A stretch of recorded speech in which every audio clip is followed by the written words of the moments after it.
Hey, how you doing? I've just made this video for you to help troubleshoot your bench press if you're getting sore shoulders or sore elbows from bench pressing, or if sore shoulders are stopping you from bench pressing the weight that you want to lift, or whether it's just causing you pain during the lift or after the lift, or when you're laying down in bed or whatever.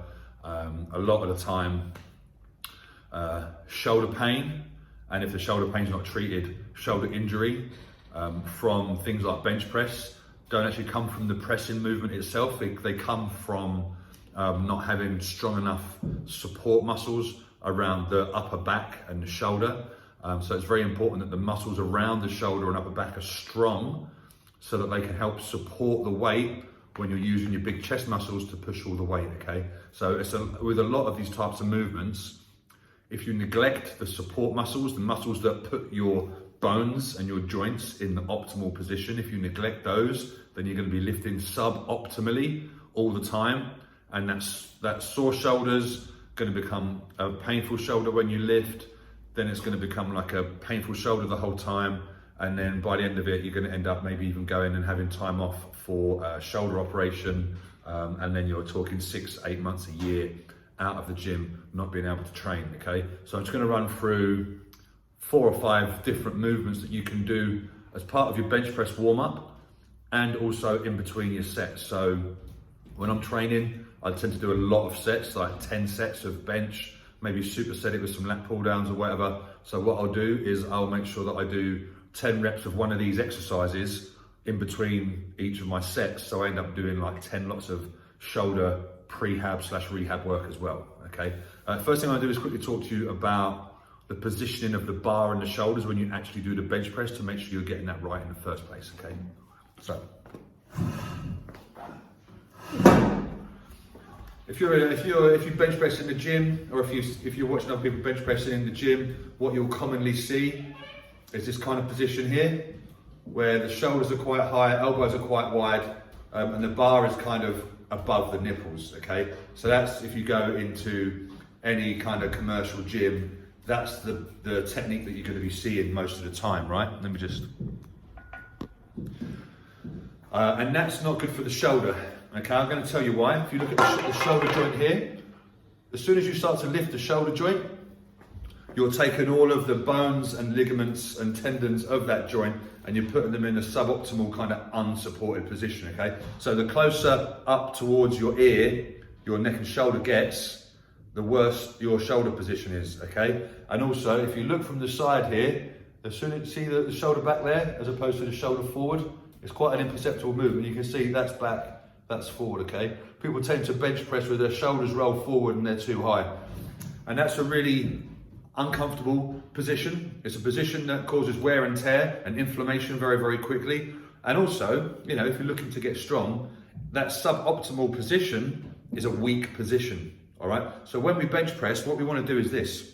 I want to make sure, imagine I'm laying on the bench if you can. So if you're laying flat on the bench with the bar above you, the first thing you want to have done is pull the shoulders back and stick your chest out, okay?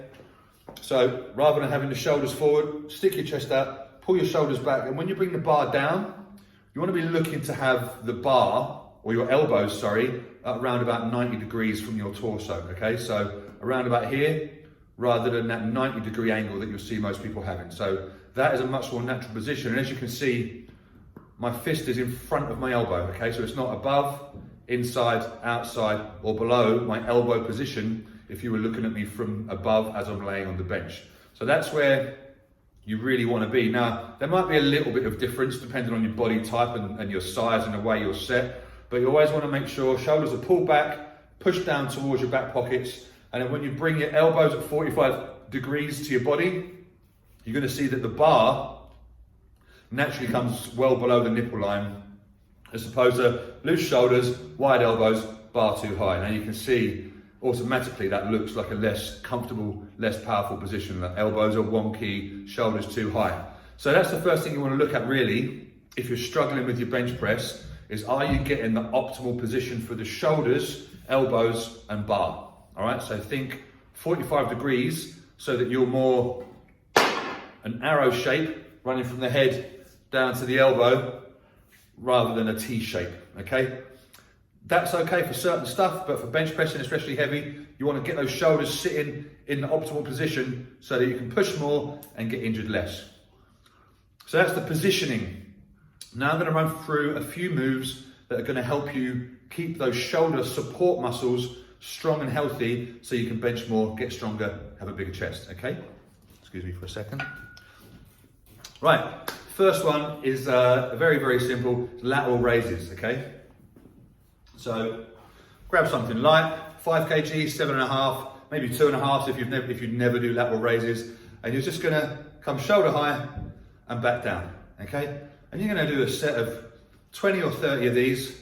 You really wanna get your shoulders burning, but you wanna do them in a way that you're able to keep your elbows straight, okay? So we don't wanna be pulling the elbows in, putting the dumbbells backwards or anything like that. It wants to be a nice straight line as though you're holding a suitcase by your side, and then up, so shoulder height and down, not forwards, not backwards, not bending the arm. Okay, if you can't do that, keeping the shoulders low and the neck relaxed, you have to go with a lighter weight, okay? What you'll see is once you start to get a bit fatigued, you'll start to see this happening, and that means that you're going too heavy or you've done too much. So you want to keep the shoulders low, come to that T position and back down for a couple of sets of 20 or 30 before you start lifting, okay? So that's number one, lateral raises, okay? Number two, let me just see if I've got the camera, the phone in the right position for you to be able to see this. Hold on a second. Yeah, that should do it. Right, next one, we're gonna use the same dumbbells and we're gonna go into a slightly bent position. So what I'm doing here is I'm pulling my hips back, bending my knees slightly. So I'm kind of like you'd be at the start of a deadlift. And from here, again, we're gonna get those shoulders, push them away from the ears. Imagine you're pushing your shoulders into your armpits, pushing your shoulder blades down to your back pockets. And then from there, arms facing straight to the floor and then out to the side and back down, okay? So grab some light dumbbells, up and down. Then we come around this way, up and down, okay? Don't wrench it up. Don't try and get as high as you can. Don't pull it up like this, okay? Choose a weight where you can just come under control, up and down for 10 to 15 reps. Okay, arms completely straight again, elbows locked. You can call those bent over reverse flies. Doesn't really matter what you call them, as long as you do them. Okay, so lateral raise, number one. Reverse flies, number two. And now we're gonna do I's and Y's, okay? I's because you're gonna make this shape, and Y's because you're gonna make this shape, but you're gonna do those back in that position where you're doing the reverse flies, okay?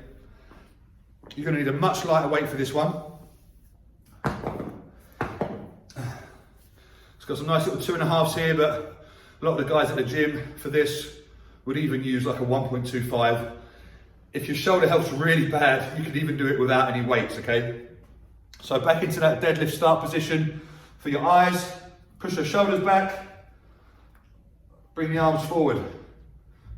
Okay, just raise them up, keeping your shoulder blades pushed down, shoulders in your armpits. 10 reps like that, okay? Let me turn around here. Again, keeping the arms straight and the thumbs facing up towards the ceiling, up and down. Now with this, you only want to go as far as your shoulder range of motion will allow you. So what you don't want to end up doing, if your shoulders only go to there because you're a bit fucked, don't try and arch your back or make funny shapes of yourself to get your arms higher. So your arm will stop when your arm stops. Don't try and go further than your existing range of motion, okay? But this is going to help the lower traps, it's going to help the rear delts, it's going to really work on that shoulder stability as well. So you've got lateral raises, we're doing a couple of sets of 20 or 30 of those. You've got the bent flies, doing a couple of sets of 10 to 12 reps of those. You've now got the I's and the Y's, okay? So they're the same move, you do 10 of each. Keep your thumb facing up.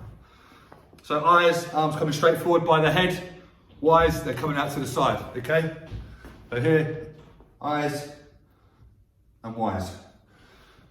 You can do the I's and Y's laying chest down on an inclined bench if that's standing position, and you can also do the reverse flies, this one, laying chest down on an inclined bench if that position is too difficult for you or it hurts your back or whatever, okay? So the last couple, I'm going to use a resistance band. 2 more exercises to go. This is the pull apart, arms forward, elbows locked out, okay? No bending the elbows, so keep the elbows locked out, shoulders down, pull out until the band touches your chest, and back together, and that's it, okay? You can do a single layer of a red band, which I think is the thinnest one. If you're strong, you can do a double layer. I wouldn't recommend going any thicker than the red bands. You know, you don't need to. If doing 15 of these is easy with a double layer, just do 20, or move your hands a little bit closer on the thing, okay? But you're gonna be doing 2 or 3 sets of 15 to 20 pull-aparts as well, with the red band, fantastic warm-up. And then the last one is face pulls. So I've got a little band set up here. This band is wrapped around the squat rack that my phone's resting on, okay? So it's slightly, well, it's about head height, the band. You're gonna grab. You can also do this with a cable machine as well if you don't have bands or if you just prefer it. Arms straight, and from there, you're gonna pull up, face pulls, so you're pulling your hands just past your face, okay? You have to kind of ignore the fact that you get whacked in the forehead by the band every time, all right? So this again, this is mid-back, upper mid-back, so traps, mid-traps, and rear delts, okay? You're gonna feel this one burn quite a lot. So that one, if I'm facing this way, let's get that band out of the way. If I'm facing this way, you're pulling to here, okay? What a lot of people do is they just do that. So this is not a curl, you're pulling with the whole upper part of your arm to this position. All right, see that? So to there, not there. So that's 5 really good shoulder health exercises that you can do as a warm-up, that you can do in between sets, that you can even do as a circuit of its own, as a shoulder health circuit. So you can't really overdo it. The best thing is as well not the best thing, but a really good thing, a really good aspect of doing a lot of this work is you get really nicely shaped shoulders as well, okay? But it's gonna really, really, really help with that shoulder pain. There's more. If you like this kind of stuff, or if you want to see more that you can do in terms of shoulder pain, shoulder health, comment on the video, let me know, and I'll be more than happy to make a shitload more of these videos because it's fucking easy and I enjoy it and it's useful for you. Okay, peace out.